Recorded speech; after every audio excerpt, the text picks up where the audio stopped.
I don't feel I'm living. I feel like I'm in a surreal sort of dream. I just want to wake up from it. When Nick Mitchell fell severely ill with a mystery illness 2 Christmases ago, she had no idea it was COVID-19, nor that 15 months on, she'd still be debilitated by the ongoing neurological side effects. I've always been a fiercely independent person, and now I can't.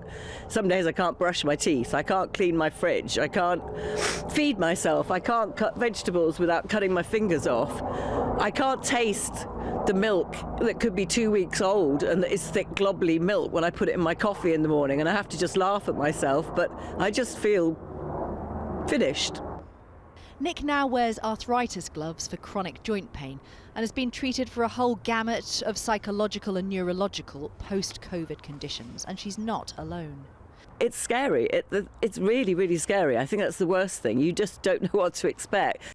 A new Oxford University study of more than 230,000 COVID patients' records found 17% suffered anxiety disorders, 14% developed mood disorders, and 5% suffered from insomnia. Neurological conditions were less common, but 2.1% suffered a stroke, 0.7% developed dementia, and 0.6% of patients had a brain hemorrhage. One of the lead scientists told me a third of those who've had COVID went on to develop a neurological or physiological condition. The more severe the COVID, the higher that likelihood. The data provide the best evidence that there really is a greater risk of developing common psychiatric and neurological conditions after COVID-19 than after a range of other things we measured. And those effects can't be attributed to the effects of the pandemic or lockdown, but there's something about COVID-19 in addition to the non-specific effects of being ill or living through the lockdown period. The research scientists point out they were looking at electronic records from the US, not the patients themselves. But here in the UK, a new study has just begun, looking at severe COVID patients, 800 of them.